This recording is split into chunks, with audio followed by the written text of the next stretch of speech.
آگے چلتے ہیں. بسم اللہ الرحمن الرحیم.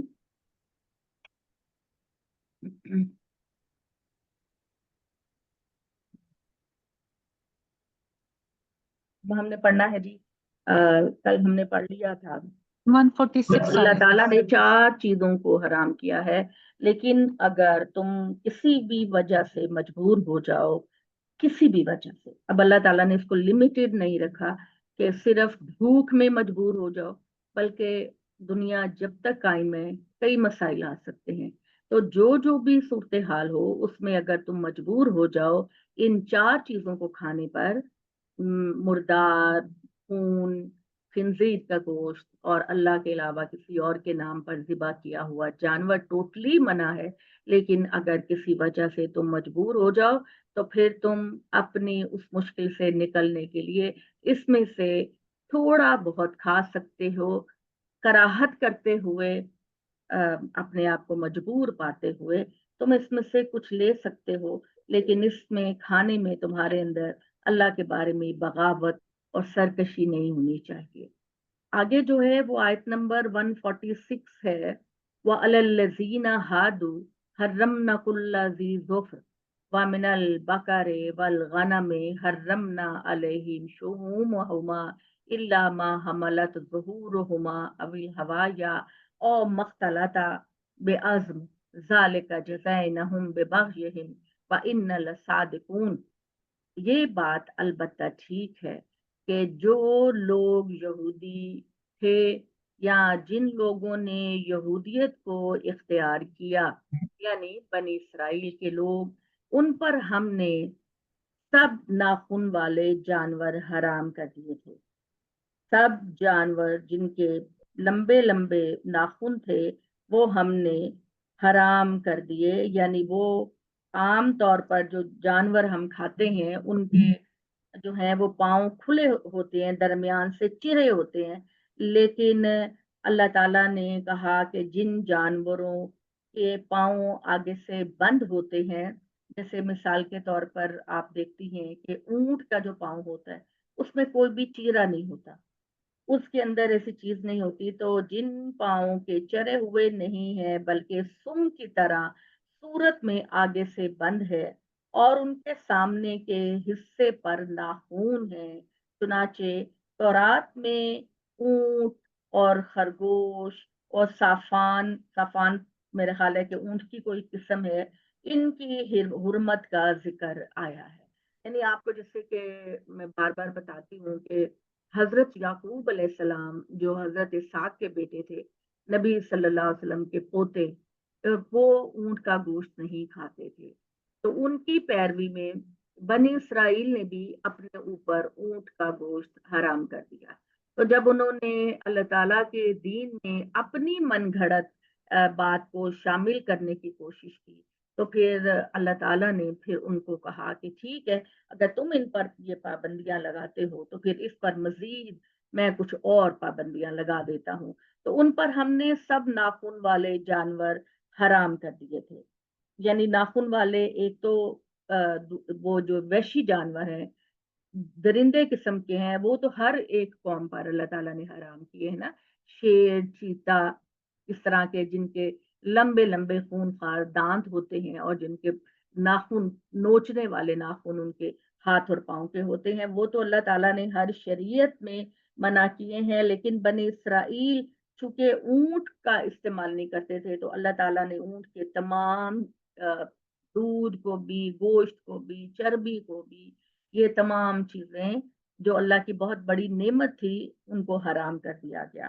تو اسی وجہ سے تورات کے اندر چونکہ حضرت یعقوب نے نہیں کھایا تھا تو بنی اسرائیل کے لوگ بھی نہیں کھاتے تھے، تو ان کو اونٹ کو، خرگوش کو حرام کیا گیا ہے، یہ اللہ تعالیٰ نے کہا. اور اس کے بعد کہا کہ ہم نے وَمِنَ الْبَقَرِ وَالْغَنَمِ حَرَّمْنَا عَلَيْهِمْ شُحُومَهُمَا إِلَّا مَا حَمَلَتْ ظُهُورُهُمَا. ہاں، اس کے علاوہ اللہ تعالیٰ نے یہ بات کہی کہ گائے اور بکری کی چربی بھی ہم نے بنی اسرائیل پر حرام کر دی. گائے اور بکری کی چربی، پتہ ہے میرے جو بیٹا ہے اس نے مجھے بتایا، کیونکہ وہ بہت زیادہ